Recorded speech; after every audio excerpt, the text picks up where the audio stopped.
Bismillahirrahmanirrahim. Assalamualaikum warahmatullahi wabarakatuh. Halo guys, pada kesempatan ini saya mau berbagi tentang suatu konsep dalam memetakan bisnis yang mau kita buat dengan model namanya bisnis model kanvas. Nah, di sini saya coba mencontohkan usaha di bidang konsultasi elektronik. Nah, bagaimana sebelum kita menerjemahkan, di sini ada 9 komponen yang perlu kita ketahui untuk kita menggunakan bisnis model kanvas ini. Yaitu yang pertama, yaitu consumer segment, kemudian ada value proposition, kemudian ada channel distribution, maaf ini ya, salah ketik, channel distribution, kemudian ada customer relationship, kemudian ada key activities. Sebelumnya di sini ada revenue stream, baru key activities, kemudian key resources, key partner, dan cost structure. Oke, nah kita mulai dari pertama. Pertama, kita dalam mengembangkan bisnis, kita lihat konsumen segmen yang mau kita tuju. Nah, di sini di bidang usaha konsultasi elektronik. Maka konsumen segmen yang kita pilih tentunya adalah konsumen yang memiliki bisnis yang membutuhkan teknologi di bidang elektronik, ya, atau komputer juga boleh. Kemudian membutuhkan alat elektronik yang mungkin tidak tersedia sudah jadi di pasar. Jadi memang alat itu bersifat spesifik, khusus. Nah, itu berarti masuk konsumen kita. Kemudian mahasiswa di bidang elektronika dan komputer yang membutuhkan pelatihan di bidang, salah satunya adalah di bidang microcontroller. Nah, ini juga menjadi segmen dari konsumen kita. Nah, 3 ini yang untuk contoh di kasus ini. Jadi kalau Anda menerapkan di segmen sesuai bisnis Anda tentukan nih segmen-segmen konsumennya seperti apa. Nah, kemudian dari segmen yang kita sudah pilih ini, dari konsumen yang kita pilih ini, kita tentukan kelebihan dari usaha kita apa. Karena bisa jadi sudah ada pengusaha lain atau pebisnis lain yang juga menyediakan layanan seperti ini. Nah, misalnya untuk value disebut adalah value proposition.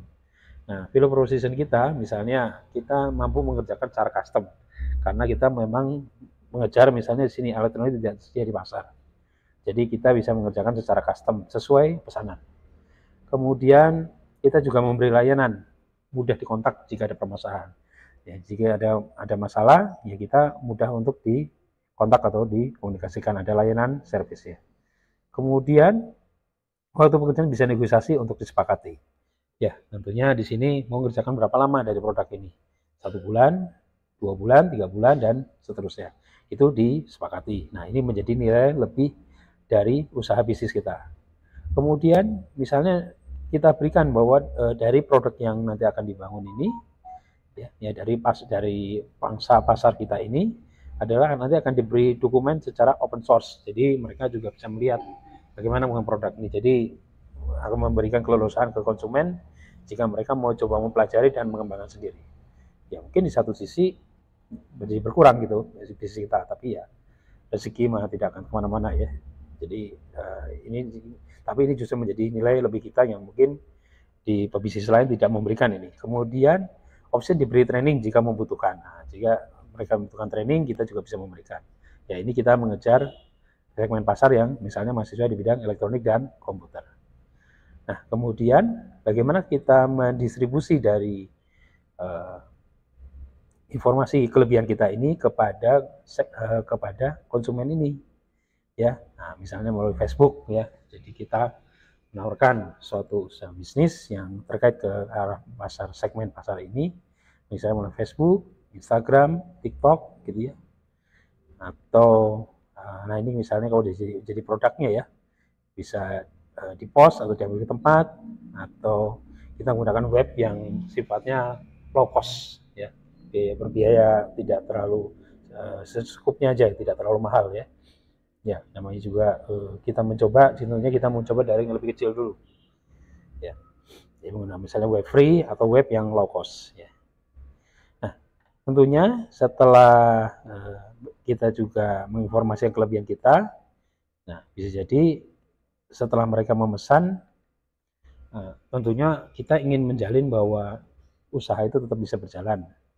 Ya, maka di sini kita masuk ke customer relationship, yaitu misalnya kita melakukan edukasi, ya, informasi-informasi, mengirim email informasi, penawaran-penawaran apa saja yang bisa kepada konsumen, mungkin ada hal-hal baru yang bisa kita infokan, membentuk grup WA, ya di mana seperti seolah-olah menjadi forum, ya melalui WA, membentuk grup Telegram bisa juga, atau membentuk forum, ya forum berbasis web atau forum yang lain. Nah ini untuk kita bisa menjalin ke customer, apakah nanti dari mulai customer yang masih baru ataukah kita melayani yang sudah pelanggan supaya mereka lebih loyal. Nah, dari 4 ini nanti tentunya akan bisa menghasilkan satu pendapatan-pendapatan yang kita masuk namanya adalah revenue stream. Nah, revenue stream ini atau pendapatan yang kita bisa dapat dari usaha ini apa?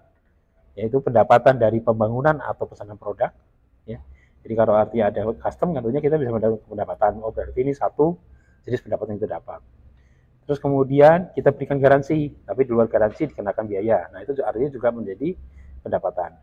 Kemudian mendapat fee training, misalnya akan diberikan option diberi training. Nah, tentunya nanti ada fee biayanya lagi. Kemudian atau kita misalnya bikin satu produk-produk yang kita bisa tawarkan, tentunya juga menjadi pendapatan, ya sehingga artinya dari revenue stream ini kita bisa mendetailkan kira-kira sumber pendapatannya apa saja gitu ya. Jadi tiap poin ini tentunya nanti ada pendapatan. Jadi kita tidak hanya dari satu aktivitas saja untuk mendapatkan pendapatan, tapi bisa mendapat dari beberapa aktivitas bisa mendapatkan pendapatan. Kalau kira-kira ada lagi, ya kita bisa tambahkan di sini ya revenue stream di sini. Oke. Nah, kemudian kita masuk ke blok berikutnya dari bisnis model Canvas ini, yaitu key activities. Nah, tentunya key activities ini berkaitan dengan untuk membangun dari value proposition kita ini, ya produk yang punya kelebihan ini, ya. Tentunya di sini kita ada bagian desainer, ya. Pekerjaan kita adalah mendesain produk sesuai pesanan, membuat dokumentasi produk pesanan, membuat modul untuk training.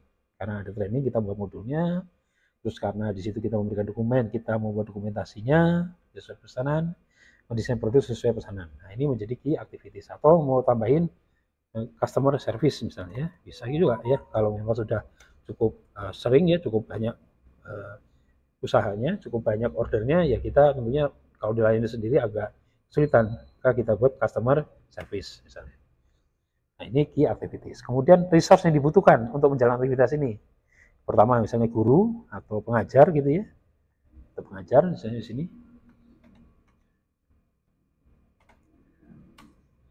Guru atau pengajar. Kemudian perangkat komputernya tentunya yang kita memang butuhkan. Kemudian perangkat mikronya untuk kita membangun produk ini. Kemudian perangkat elektroniknya yang kita juga memang nanti harus sediakan karena kita membuat produk elektronik.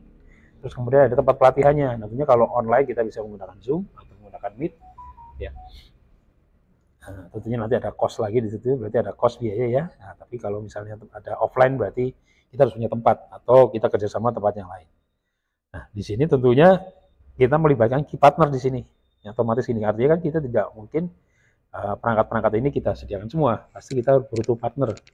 Ya, misalnya untuk supplier microcontrollernya kita tahu untuk mesan produk ini di mana yang memang sesuai dengan standar yang kita memang inginkan. Nah, itu artinya supplier microcontrollernya ya di toko mana ataukah di online mana gitu ya. Nah, itu kemudian supplier komponen elektronikanya ya. Kemudian tempat pelatihan offline. Nah, kalau di sini diadakan edukasi. Kemudian ada tempat untuk membuat PCB. Ya, ini agak elektronik ya. Jadi karena kita membuat produk elektronik, tentunya kita juga ada partner yang nanti gimana kita bisa bikin si PCB itu gitu ya, yang sesuai dengan desain yang sudah kita buat. Ya, bisa jadi tidak tersedia di pasar dari suatu bentuk rangkaian yang dibutuhkan, kita harus bangun sendiri untuk membuat PCB-nya gitu ya. Atau kalau misalnya relatif kecil ya tentunya Bisa juga tidak harus buat PCB, kita gunakan PCB bolong, lalu kita gunakan jalur kawat untuk membangunnya. Nah, tentunya dari semua aktivitas ini akan membutuhkan suatu cost. Nah, disebutnya adalah cost structure. Ya. Oh maaf, ini tuh harusnya berkait ke sini ya. Nah, ini tuh sebenarnya juga cost structure ini juga berkait ke value proposition ya. Artinya di sini kan juga sebenarnya membutuhkan satu biaya di sini. Selain di sini ada pendapatan, tapi nanti juga membutuhkan biaya untuk sini. Jadi cost structure ini sebenarnya juga masuk ke value proposition. Oke ya, kita lihat di sini cost structure. Nah, ini secara sederhana kita bisa bagi dua, ada fixed cost, ada variable cost. Kalau fixed cost tentunya kalau di sini ada perhatian tentunya menjadi fixed cost, yaitu honor untuk mengajar training. Kalau kita misalnya usaha kita ada sewa tempat, ya tentunya menjadi ada biaya penyewaan. Tapi kalau kita di tempat yang tidak perlu menyewa, di rumah dulu atau penumpang di mana dulu, nanti bisa belakangan, tentunya bisa fixed cost-nya tidak ada ya. Atau kita bagi hasil, ya itu bisa berarti bisa juga menjadi cost ya, tapi tidak fix kalau bagi hasil. Nah ini ada lagi sebut namanya variable cost. Nah variable cost ini apa? Ya di sini adalah pembelian perangkat mikronya, pembelian komponen elektroniknya, bagi hasil tempat trainingnya gitu ya, bagi hasil ya, jadi tidak cost fixed cost tapi jadi variable cost sewa menjadi fixed cost. Biaya membuat BCB-nya, kemudian ada biaya promosinya karena kita mungkin mau promosikan lewat medsos gitu ya, secara lebih masif tentunya kita pakai cost yang berbayar. Kemudian bisa jadi ada pajaknya ya, kemudian ada ya promo usaha sudah ada ya di sini. Nah, itulah yang disebut dengan namanya bisnis model kanvas. Artinya dengan bisnis model kanvas ini kita bisa coba menggambarkan secara lengkap model bisnis yang sedang kita jalankan. Bisa memetakan, bisa kita melihat oh pendapatannya dari mana saja, apa saja yang nanti kita bisa memberikan nilai lebih, konsumennya siapa saja gitu ya. Bagaimana cara mendelivery ya, menggunakan cara distribution, bagaimana kita mempromo, mengkampanyekan atau membentuk relasi dengan konsumen gitu ya. Kemudian apa saja aktivitas untuk membangun dari sistem ini, kemudian apa saja source-nya yang dibutuhkan yang untuk bisa menjalankan usaha ini. Ya. Kalau ini aktivitasnya, resource yang dibutuhkan apa, kemudian partner siapa sih yang bisa kita libatkan. Tentunya dari sini nanti kita juga bisa memetakan cost structure-nya apa saja yang kita nanti butuhkan untuk ini bisa berjalan. Ya, tentunya dalam satu usaha kalau seperti ini, nah, poin pertama berarti kita memastikan konsumennya dulu. Jadi sebenarnya kalau secara mungkin kalau bicara mungkin modal, ya sebenarnya modalnya terlihat belakangan. Justru kita melihat untungnya dulu ya. Artinya dari usaha yang kita jalankan sebenarnya bisa dapat pendapatan itu dari mana saja. Ya, nah ini makanya ini di depan. Artinya dengan bisnis model canvas ini kita mungkin berbicara kalau modal yang dibutuhkan bisa bicara belakangan dulu. Kita lihat dari bisnis kita itu sebenarnya akan ada nilai nggak gitu ya, atau ada memberikan prospek nggak ke depan bahwa ini bisa lebih baik. Oke, itu saja yang bisa saya sampaikan. Mudah-mudahan bisa bermanfaat. Terima kasih atas perhatiannya. Wabillahi taufiq wal hidayah. Wassalamualaikum warahmatullahi wabarakatuh.